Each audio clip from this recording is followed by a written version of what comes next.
Are you stressed and filled with anxiety like I am? Maybe in a bit of pain from that car accident you had a few years ago? Well, the sponsor of today's episode, Hempville CBD, has us covered. They have the highest quality products created by chemists and doctors. Hempville carries everything from CBD to THC dispensary grade without those despicable dispensary prices. Order your Delta 8, 9 edibles and vapes along with the THCA flower and get free shipping when you spend $50 or more at hempvillecbd.com. Check out the link in the description for more details.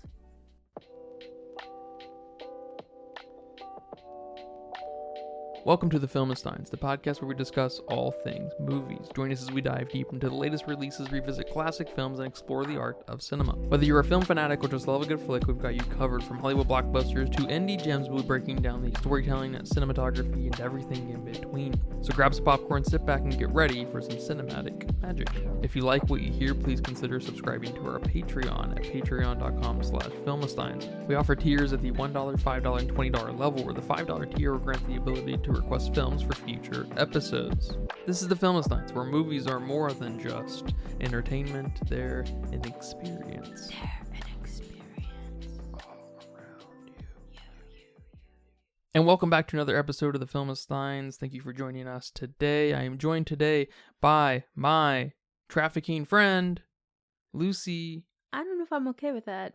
You can join us every Monday, Wednesday, and Friday for brand new episodes of the Filmsteins. Some recent episodes include Saw X, Five Nights at Freddy's, The Exorcist, Believer, When Evil Lurks, and The Passion of the Christ. What is a Christ? Find out in that episode. But today we are discussing the most controversial film of 2023, probably Sound of Freedom, directed by Alejandro Monteverde. So I just want to ask off the top, what did you know about this movie going into it? Because it's a little bit of a loud movie in the public zeitgeist, right? Yep. It reached all ears. Yeah, this movie was very recommended by different people that would go see it at movie theaters and would just, tell me to go watch it, and how moving movie it was, and how I was gonna cry, and very quick synopsis of it's a movie about kidnapping children, and that was it. That was all I heard about it, and just how much I was going to cry. But that was all I really knew about it. I didn't read anything about it beforehand. I didn't see the trailer. I didn't really see much besides a lot of family members seeing it. Yeah, I only really saw the poster. I did, heard about it from folks, but didn't really get a real grasp on what it is, other than that it involves child trafficking. And that's inherently a tough topic to tackle cinematically, because there's not any character in child trafficking. Yeah, and it's not like you can show a lot of the bad, negative stuff that goes along with child trafficking. Yeah. Like you can with like environmental films or something. Or just murder in general. Yeah. Yeah, a lot of children, like we kind of talked about in our When Evil Lurks episode. Go check that out at Patreon. Children are typically off limits for a lot of things. Yeah. And even in kind of absurd graphic horror. But this is much more grounded and, I guess, inspired by some real events, but definitely, I guess, a problem that we have to deal with as a society across the world. How did you feel about this movie? It is kind of weird as far as like narrative goes, as far as the cinematic experience goes. Yeah, it's a very off. I mean, I think you said it very well. It's just a topic that is told to you. You can't express it very well cinematically.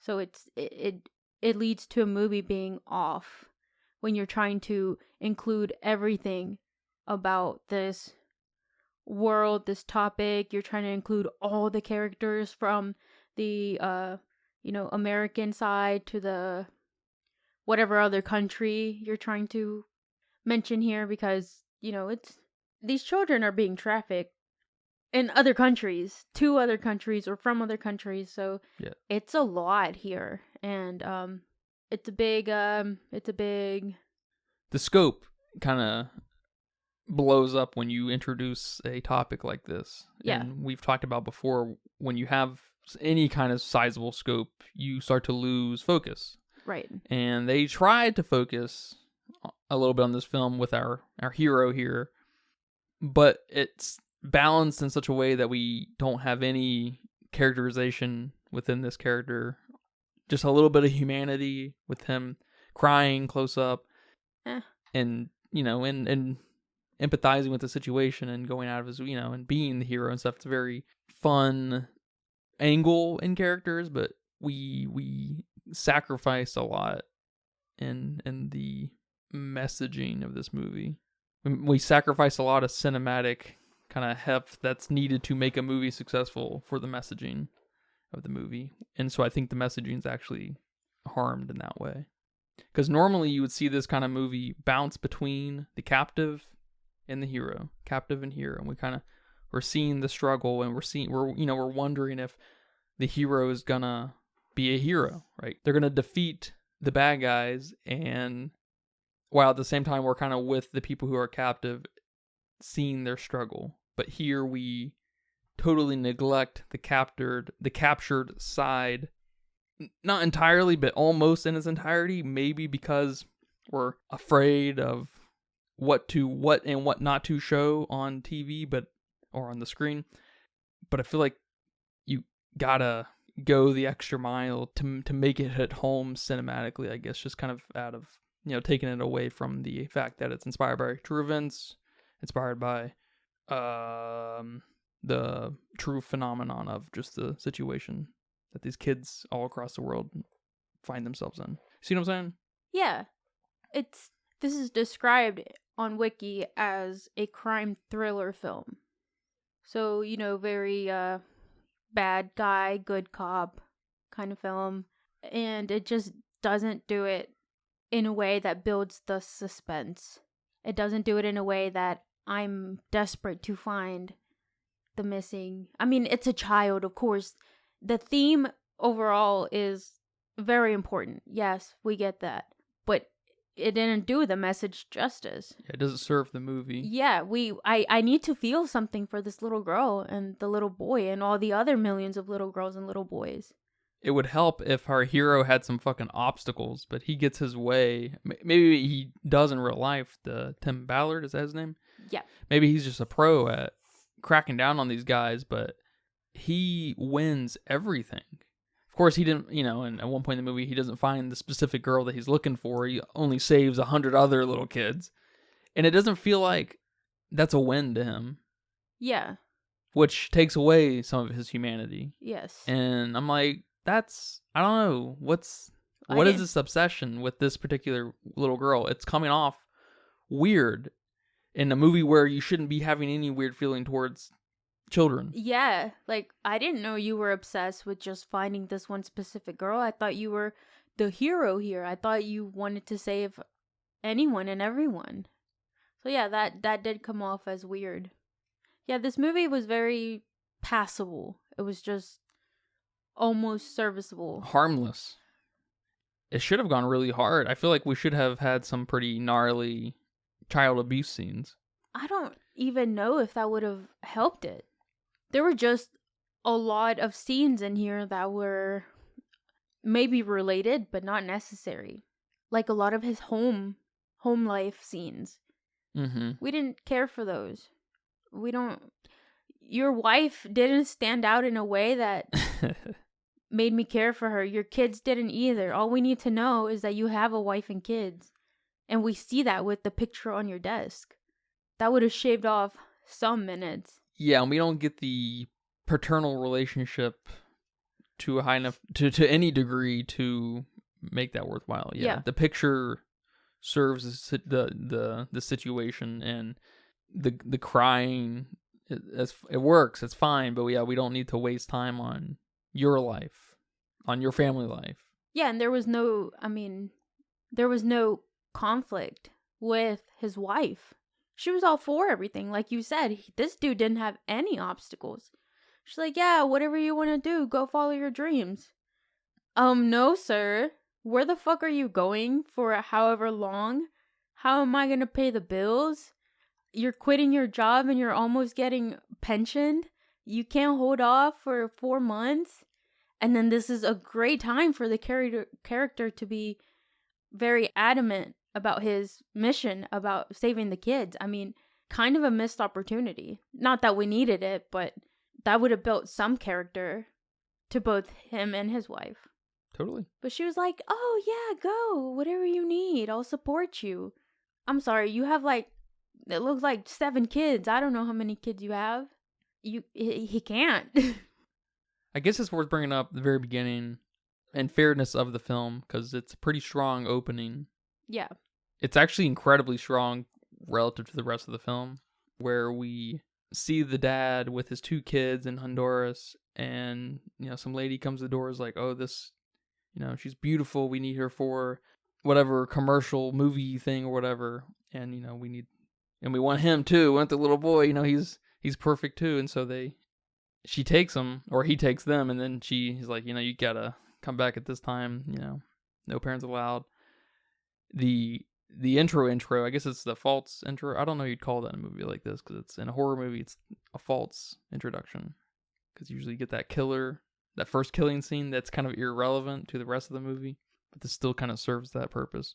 But it's relevant. But it just kind of sucks that the best performative piece is in the first 5 minutes of the whole movie, when the dad, and the best shot of the whole movie, I think, is in the first 5 or so minutes, maybe 10, where the dad goes to pick the kids up and he's like wigging out, and the camera moves from top to bottom of the building, the apartment or whatever. He runs, you know, down one of the roads and he's looking and stuff, and he's just like, he doesn't get very far before he just fucking stops, because he's just like, what can I do? Yep. Really powerful. Yep. And it's, I don't know, that's the hard part, you know, getting these performative pieces out and then kind of having these gonzo voyeuristic kind of perspectives on the kids and different emotions from different people is all you really need in this movie. But we don't get any of that. We get like one little instance of the kids being captive and it being like really gross and stuff, and like just fucked up when they're in that freight box. Yeah. So what do you think of that beginning part? Yeah, that was awesome. I think they shot that very well, and I didn't know what movie we were watching. You just turn them on, and I'm there for it. So I had no idea where this movie was going. And I'm just like, oh, that's so nice. This dad's going to be so supportive of his child's career. You know, he dressed up for it. He's taking his kid. And then we have the, which I love this part. I thought it was shot very well when they start taking pictures of the kids. And you're just kind of happy for them that they're getting this opportunity. And then it starts getting weird. She starts unbuttoning one shirt. And then she starts ruffling their hair. She starts making one of the little girls wear lipstick and just kind of, you know, do a little bit more seductive poses. And you're like, wait a minute, what are they doing here? And then it just keeps running with the dad coming. They're gone. He's knocking everywhere. He's going crazy. And I mean, it was awesome. You're there for it. That whole entire moment.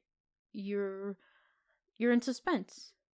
I mean, I can't think of a better introduction to this movie. And then they go and capture the bad guy at his house.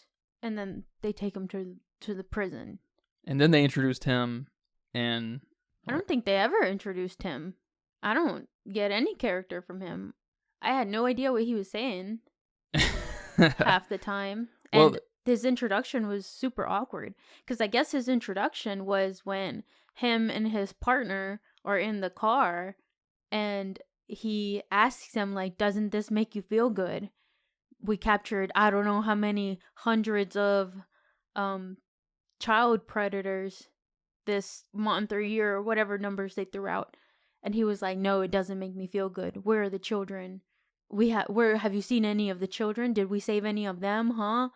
And I don't know. That part felt kind of awkward to me. Yeah, Tim was like, it's not our job. And then he starts talking to the guy who looks like What's not their job? saving children. Tim says that to the other guy? Yeah, in the beginning when they're in the car. Like sarcastically? Mm-mm. Okay. And then he talks to the creepy Howard Wolowitz knockoff. Yeah. And I guess I took that as the intro to Tim's character because we see that he'll go to any level to I guess get more information out of someone. And so you see his grittiness, and then that's the only thing that carries his whole character through the whole movie. Okay. Yeah. This is our first glimpse of the start of his obsession with saving at least one kid, even if it means having to pretend to be a pedophile himself. And then that's it. Yeah.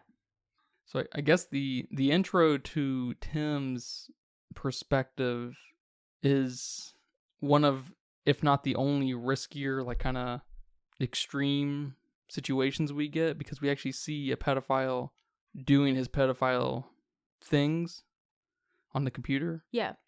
With the creepy Howard Wolowitz knockoff. It might be him. I don't even know. It's the same actor. I have no idea. No way is that him. God I hope damn. not. But it's cool. It only adds to the stage of this. These kids got kidnapped. The dad had that response. It's pretty powerful. And then we move into another like really sensitive, situation where we have these cops that are about to bust this motherfucker, and they do, and it's it's shot pretty okay, and it's very clear what's happening. We have the motive and everything. They're just police. Yeah. And then we get that. We take it that one step further, which is just crazy because we have this like complete introduction of all just the movie where we see Tim communicate and befriend the creepy dude and trick the creepy dude into thinking Tim is one of the pedos. And I think it's a really solid introduction across the board as far as setting the stage for the whole movie. What do you think? I do think it's a strong introduction, but just something about our main character I don't like. I don't like his acting. I agree. It feels like he seems like the kind of person who like looks in the mirror and changes his face and like self-congratulates this small nuance in the small changes in his face. I don't know. It's like there's like a little bit of an ego thing that's coming across, and I'm not there for it. I do like that it seems like he can just cry. That's cool, but all the great actors can do that. You're not special. I don't get what's up with the close-ups and the front close-ups, and I guess it's worth bringing up now because it's just inevitable. I think this film is, I guess like I said in When Evil Lurks, a very manipulative film in the wrong way, because I think manipulation can go one of two ways. It can be a good, try to get you in that mode of manipulation, or the exploitive kind of manipulation and trying to take advantage of the things you're sensitive to, like child abuse and other people crying and things like that, right? And I think our main actor, is aware of his ability to tap in, I guess, to some people, or he thinks he is. And so, along with our director and cinematographer, because this similar thing happens in The Passion of the Christ, which suffers from some of the same problems with, I think, trying to force an emotion out of you when they haven't earned anything. Yeah. And it's like really obnoxious in both movies. Yeah. Yeah, I don't know if I'd use the word manipulation, but definitely use the word exaggerated. It's almost like he's overacting. Yeah, and then I guess you gotta remember the essence of acting is they're just trying to force an echo between you and the actor and the audience. And so I feel like it is manipulating, right? You feel me? And then the presence of the abuse, presence of children undergoing the abuse, the presence of a hero, in quotes, can kind of put people on their toes and their emotions. There's not, I guess I want to ask, like, what's earned in this movie? Because if it's not earned, it's forced, right? Yeah. I think the only thing earned in this movie is the dad getting his kids back. And it's a nice scene too, both of them. Yeah. It's they're the best parts of the movie, Yep, and he's for on sure. screen for like maybe 5 minutes. You know, just the dad. Because our main guy here, Tim, he doesn't earn catching the bad guy. He doesn't even care. You know, the first bad guy, the first Howard looking dude, he doesn't earn even, rescuing Manuel because, again, he doesn't care. And it's not like he's super focused on the big picture, and that's why he doesn't care about this one kid. Yet, I don't think our main guy earns any of his successes. They're handed to him. I'm not cheering for him. I'm not celebrating with him. Yeah, it seems like all of his resources are at his fingertips, and so it's surprisingly easy to just herd these people and these kids into where you want them.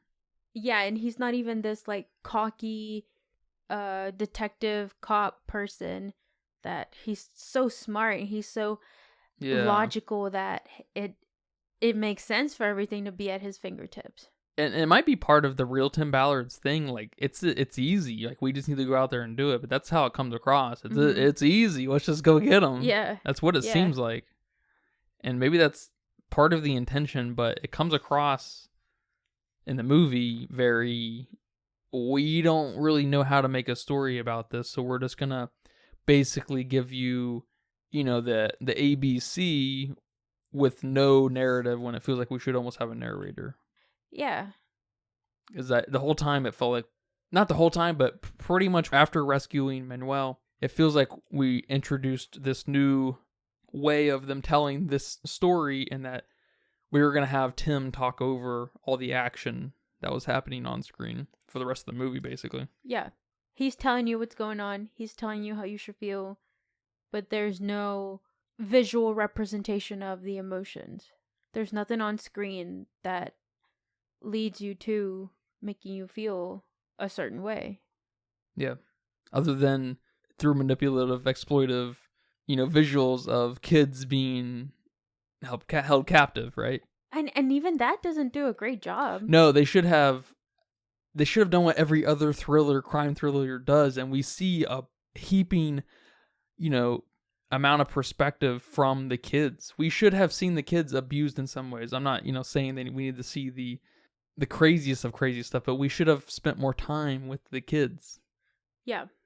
Or if you were going to focus on the main character here, Tim, do something similar to, 7, where our main focus is on Brad Pitt's character and his partner and their mission to, catch the bad guy. We don't get a lot of the bad guy. Yeah, that would embrace the secrecy, embrace the mysteriousness of this worldwide spread organization. Like, how can they be so secret? Make it frustrating that why don't you know more about this? Yeah. Make it how, it comes across when you read about it. If 300,000 kids get abducted in the United States get abducted alone every single year, how is this not the biggest problem across the entire world? Like, how are we not all concerned about this? Make it frustrating like that. Yeah. And it doesn't come across that way at all. No, it seems like it's so easy that no one's doing anything about it. Yeah. It's a frustrating movie to watch, I guess, in that way, because it feels like there is potential, especially in just how it's made. Like, it's super highly produced, and it's pretty well shot. It's a little sterile in how it's shot. I wish there was a little more filth. It's kind of a little clean. Even when he rescues Rocio, it's a little too clean in that rogue area of Cambodia. And the kumbaya of, the bad guys singing all and drinking and stuff, and when our hero rescues Rocio in the hut or house thing, I was just thinking the whole time, that's a place where fucking snakes crawling at night. I was like, that would suck. But it was just not. And I know a lot of this film was filmed in Cambodia, so what am I saying? Did I say Cambodia earlier? I think you did. I meant to. A lot of this film was filmed in Colombia. Okay. And So you'd feel like, you think it'd be pretty easy to, I mean, maybe it is just kept clean like that, but it just wasn't, I don't know, it wasn't selling it for me at all. I was just like, this is, I don't know, it wasn't gross enough. Like, it should have been, it's thematically gross. We should have a little bit more grossness within what people are saying, maybe how the characters look and stuff. And Yeah. I'm the first to bitch, especially in, generic movies, video games and stuff. Bad guys always look rough and tough and gross and stuff and everything. But like, but the Colombian guys on, the outskirts of, Southern Colombia or that town or whatever, they're outside of city limits and stuff. They may not have resources to stay bathed and everything, right? They look like they were off the grid. Yeah, they did. So like, or at least geographically they did, but they didn't really. They were kind of clean shaven and stuff, and like, yeah, they look rough and tough in the face and everything, but that's just because they're a bunch of dudes, That's the easy part. You got it, but they don't. I don't know. It aesthetically was totally off for me, and the girls didn't look that abused. Maybe they treated their little girls a little better, but I don't know. The girls did not look out of shape in that way. I feel like because I think when they were in the freight container, there was a dead girl or dead kid laying there. I think so. Because she stayed there when they lined them up. And if she wasn't dead, she should have been dead, and we should have got a close up on her. They should have heightened up that sense of smell when that guy opened the door. It was just like real brief. It was just like, what? I mean, that's a good brief start, but we need to embrace the grossness of this.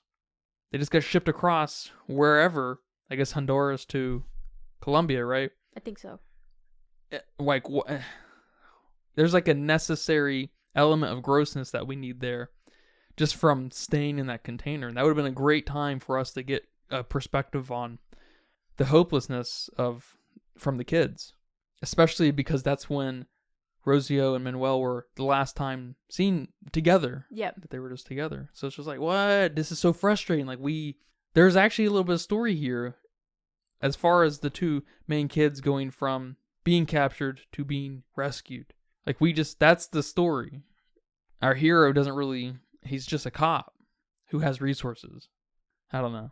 It's frustrating. It's a frustrating movie. Yeah. Because I almost feel guilty that I don't like it. You know what I mean? Oh, yeah, definitely. Like, and that's like proxy manipulation. That's not okay, It's not good. It's not bad either, but it's not, when you have this, hand of cards, the money to get this off the ground, the talent to get this off the ground. Like, it's shot really well. Decent actors, right? I don't love our main actor's acting style, but he's fine at the end of the day. He's not a bad actor. He's very specific, right? I don't like his acting. Yeah, I don't think I do either, but I don't think I think that might be an us problem. Oh. Maybe. I don't know. I don't fucking know. But does any of this make sense? What do you tell me something? Yeah, I agree with you that this movie should have been a lot dirtier, a lot more savage. And even with some of the psychological consequences of what these children have been through, we didn't get enough of that. When Manuel got rescued, he was very slightly scared of Tim for just a second, and then Tim talked to him with his very bad Spanish, and now the kid trusts him. We need more. I guess I've never been kidnapped, so I wouldn't know how to react in a situation of being rescued after going through that trauma. But it just seemed like it should have been more. It should have been like this would have been a moment where it's okay to exaggerate it a little bit so it can come across, your message can come across on what has been done to these children. And all the little girls that got rescued at that big party, they should have been more traumatized. But no, here they are singing a song and clapping and dancing after they got rescued. Some of them weren't. Some of them were off by themselves, staring off into the ocean or wherever they were staring off into. But a lot of these girls didn't look like they were hurt and didn't act like they were hurt. And then Rocio at the end, I think for just, a brief second when she was being rescued, she was scared of Tim, like right in the hut, before the other guy came. And after that, like, she was okay. You know, she wasn't mad at her dad. She wasn't scared of her dad or any other man that approached her, or women. I mean, Giselle, the girl, Yeah. she's very guilty here too. Like, these kids need to have trust issues, and they didn't. I mean, she's the most guilty. Yes, for sure. She started this. So we needed a lot of that, a lot of the consequences too, to these actions. Yeah, they almost in its entirety, with the exception of the dad, had a hard time capturing any sense of emotion. Yeah. And I would even say the next better performance was the creep from the very beginning. His, kind of, I mean, he was more scared of Tim at the very beginning than any of the children who were stolen at any other point in the movie. There were we had several little scenes with him not, having to kind of work with his emotions while talking to Tim, like not knowing how to trust him, afraid of him. Mm-hmm. You know what I mean? Is he on my side? Is he one of us? No, he's not. Yes, he is. Like, there was much more of a complicated thing going on with that side creepy character, the catalyst, the MacGuffin, to get all of this going. Yep. And so it felt like, they managed to get it out of someone. Someone knows how to write a character, even the smallest character, but it couldn't write it where it mattered. I don't understand what the issue was. Yeah, I'm not sure either, because this film should have made me cry.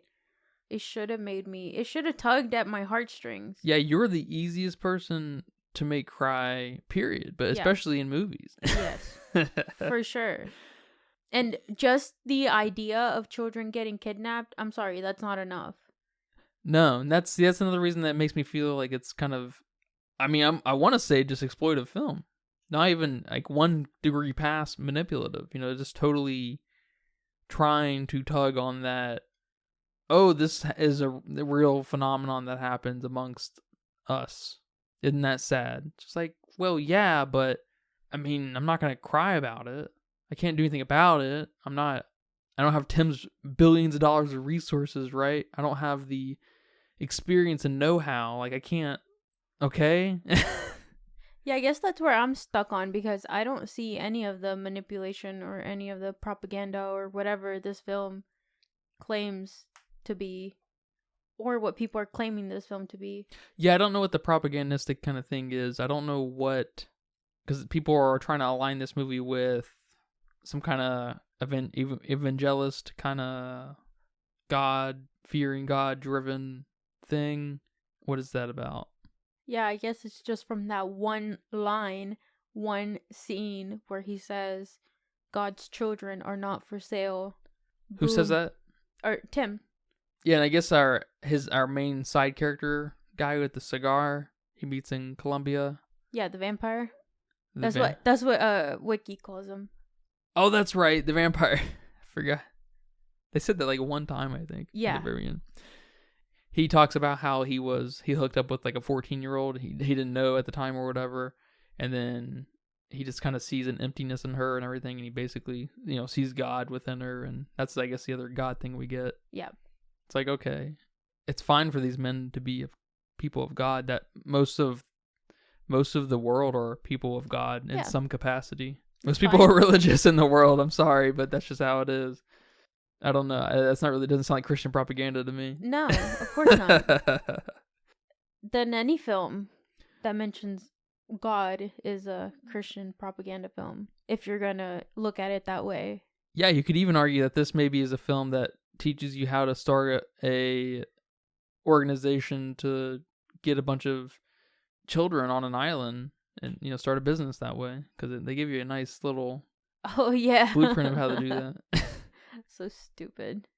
Yeah, but I don't understand the manipulation. Yeah, well, I guess in that sense, those are two separate points in my mind. What? two different types of manipulation. The manipulation and propaganda that people are thinking this movie is about is not the manipulation I'm talking about. I'm talking exclusively cinematic manipulation. Well, they didn't do a good job cinematically manipulating Yes, your and audience. and that's one reason I feel confident in saying it, because it didn't have any effect on me, so I could see right through it. Yeah, I guess. Just because of the reception. And the people who told me, oh my God, you're gonna cry. I guess that helps support my case. And that definitely supports your case. Because if everybody felt similar to how we feel, then no, they didn't. But, oh my gosh, people are just gushing on this film and the message and how awesome it is and whatnot. Besides the other conspiracy shit. Yeah, I don't really know about the other conspiracy stuff. I guess one reason this movie might be being attacked in the way it is because of our main actor, Jim Caviezel. I don't know. But he has some kind of attachment and the QAnon or wherever the hell it is, I'm not even sure. Yep. But that's I guess in today's world, that's all you need is two things to be mentioned in the same sentence for there to be any kind of proxy between. So I guess he's a baby killing racist whatever. So so he's treated unfairly as a human being. Poor guy. Yeah. I don't know what happened to the day where you could agree with someone you generally disagree, but they make good points. You know, that's where the old phrase, a broken clock is right twice a day. You know, no matter how you feel about any politician or your mother or whatever, they're right occasionally. You're going to agree with them occasionally, no matter what they do in their free time, right? That's just, so I don't know why. Do any of these people know Jim? I don't know. The movie's not that bad or that good, one way or the other.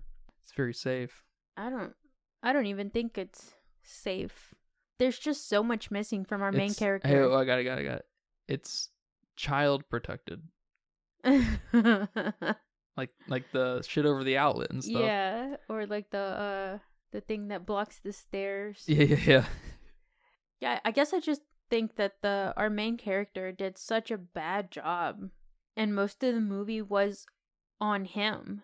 This isn't like a Saw movie where you have the detective and the victims or the bad guy or whatever.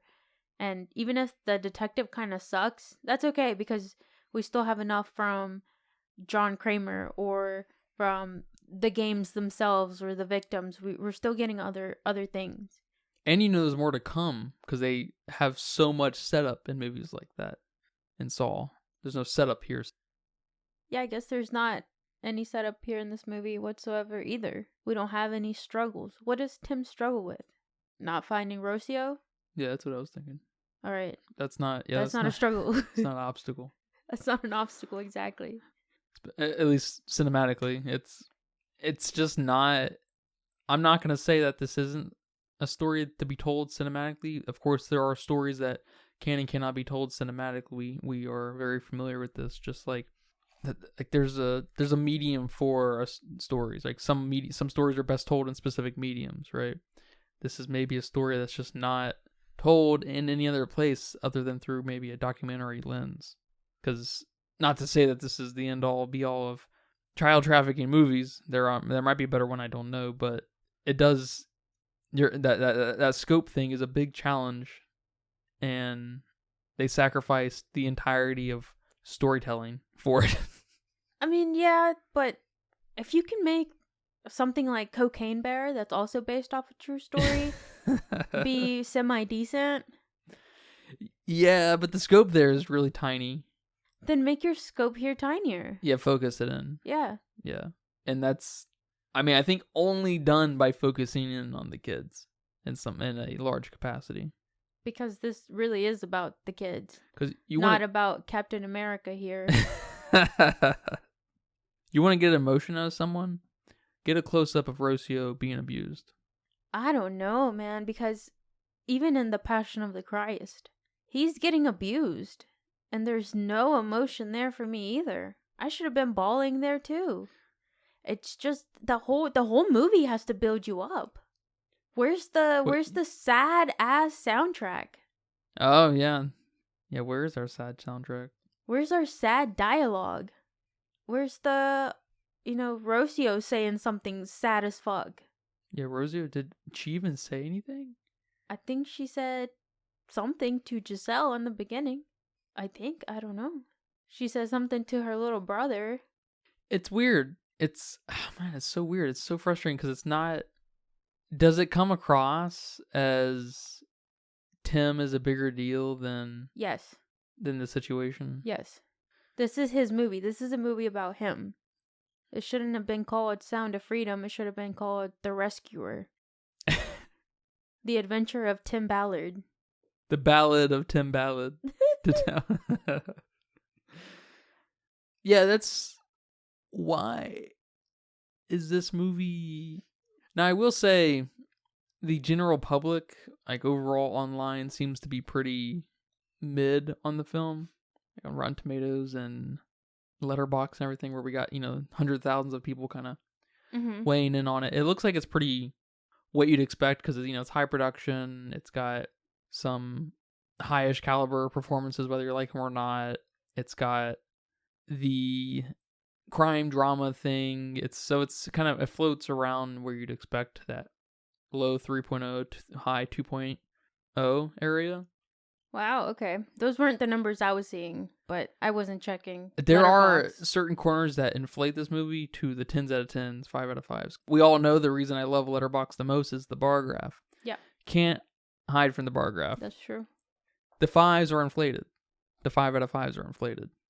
And so it just goes to show you that there's this weird feeling towards the movie. And I see through that, of course, right? Because Lack of feeling? I have lack of feeling. And my pattern recognition kind of sensories go off when it's not smooth. So it's a weird, loud vocal minority. I guess it's obvious, right? If anyone's being loud about anything, it's most likely a loud vocal minority, right? Yeah, I don't know. Because of the people in real life I know that are saying. That's true. That's a good point. I forget. That's true. So it's weird. Yeah, you're right. Yeah, I was reading online that there was this religious radio station. So take that as you will. It wasn't actually named. It just said religious radio station. It might have been named that. That said, just as people are being trafficked, America is also suffering from a genocide of abortion. I've heard stuff like that before. So it's just weird. Yeah, that's a weird forced connection. It's like, did you miss the message here? Because there's no missing the message. They didn't do a good job giving this message across in the film, but the message is there. There's children being trafficked. Or even better so, child trafficking is bad. Sure. It is bad. Is that their message? I don't know. Americans are heroes. That's the message. It was kind of weird that that little quoted statistic was like 800 children go missing every single day in the United States. I was just like, that was weirdly targeted towards the United States when this movie pretty much exclusively takes place in Colombia and the kids are abducted from Honduras. So that was weird, right? That was very weird. Yeah, I didn't even think about that. No, man, this movie has pacing issues. It has acting issues. It has character development issues. The dialogue sucks. The soundtrack sucks. The relationship sucks. Everything sucks about this. Even our focus sucks. Except the dad. Except the dad. In some scenes, the kids. But they're kids. That's not hard to fuck up. And, our predator there. Our child predator. Yeah, I liked his minor performance much better than our main character. Yeah. Which is funny because a lot of the pedophiles... Minor. Oh my god, I said minor. Minor as in kid. And he's a child abuser. That's the worst pun I could have ever fucking said in my life. That's funny. What were you going to say? I was going to say that it's funny because how good did our child predators look They looked like fucking child predators. They looked like pedophiles. That was hilarious. That's fair, especially that one guy with the mustache. I liked. Yes. I did. I was like, man, this guy is. He for sure is one. He's one. He's one, and I hate to judge a book by their cover, but damn, they did a pretty decent job finding some creepy looking dudes. They did do a very decent job. I mean, can you imagine the actors? Like, I know. what a mixed bag of feeling. Yeah. Or just people who kind of look like that, you know? Yeah. I feel kind of bad for them. Yeah. That there's this kind of pre-notion of like what a pedophile looks like. Because when they came on screen, you could not mistake them, man. So good job there, I guess. Yeah, good job there. And I mean, just the production in general it's pretty top notch. It's not super thoughtful, but it falls a little flat in its sterileness, and that's in a lot of movies though, I guess. Kind of a trend. Yeah. All right, man. Well, this was a movie. This was a movie. It's a little more focused, so it's maybe not a fair 1-to-1. But remember that Korean film we watched? I think it's called Silenced, where this I think private school they hire this new teacher, and this teacher kind of stumbles into this knowing of like the PE teacher and the principal or something like that raping some of the kids. Oh yeah. Which is I mean, that's, you want to see an effective, doesn't really have any child trafficking points, but as far as abusing children, you want to see an effective movie to make you fucking hate abusers, and kind of a true call to action. I mean, I guess that's one thing we kind of missed, was I feel like this movie was almost trying to instill some kind of heroism in you for some kind of call of action that just did not come across, I think, for most people. Well, I didn't think they were going there. But how could you not go there? But yeah, but in that movie, I think called Silenced, the nuances put the call in action in you, Yeah. Not the main character, not the situation, but just the grossness of it. And that's a beautifully made film. Yes, I agree. I definitely agree. So go check that out. I think it's called Silenced. But yeah, man, thank you for watching this film with me. It long time coming. I wanted to see this, because it was loudly spoken about. Yeah. Do you have a budget guess for me? My budget guess is 50 million. 50 million. Damn. Okay. So I guess now that you said it like that, that's a lot of money. That's just makes me think I'm not correct. Well, why 50 million? Just because of the amount of traveling we did, the amount of sets they probably had to do, the amount of people we had to deal with. I mean, we're involving boats, we're involving a lot of things. Yeah. So. Totally. And cinematically, it looked a little highly produced. Mm-hmm. Yeah. So, and it was long. I don't know how long it was, or if I just felt like it was long. But... no, it was long. Okay. It was about 2 hours and 10 minutes. So. God damn, no wonder. Yeah. It drug on a while. I don't love the hero complex thing for 2 hours, but it says here it was 14.5 million. Whoa. So made really oh my god, I'm impressed by that. If there's something to be impressed about this film, it's how they spent that money. Good job. Yeah. Good job. And of course it went on to do great because of its public zeitgeistness, right? It made $242 million. Wow. So over 10 times its budget.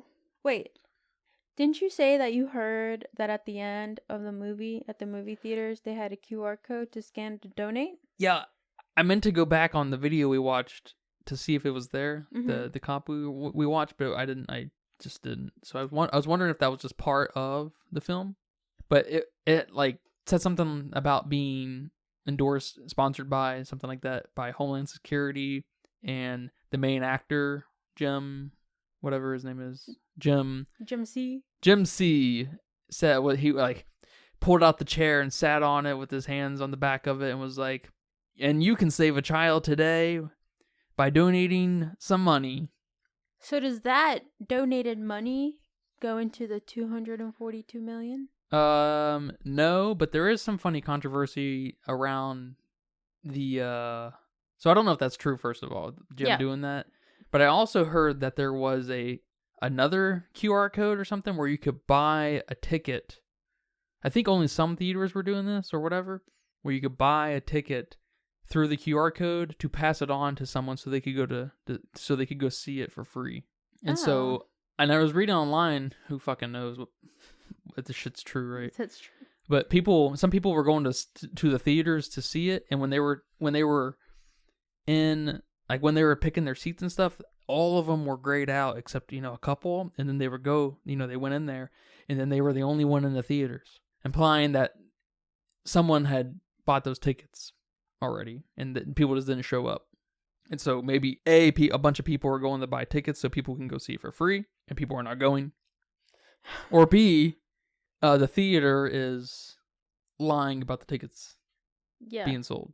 Like maybe they're trying to snuff out people seeing this film, which I can guarantee you is not true. Because theaters are not in a healthy place, and they're going to take all the money they can. That's true. They're not going to hide seats from people. Yep. So, interesting. Yeah, so I guess maybe it looks like people probably, paid more for their time seeing it, because they bought multiple tickets for people who didn't go. But I mean, it's very cool to see a film make that kind of money. All right, man. Well, thank you for talking about this film with me, Sound of Freedom. You're welcome. Thank you for making me watch this. And this is the Sound of Freedom, right here. Silence.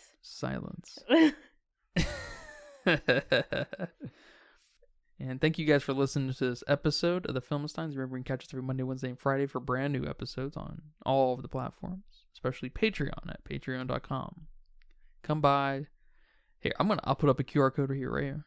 All right, you guys see it? But until next time, take care. Bye-bye. Bye-bye.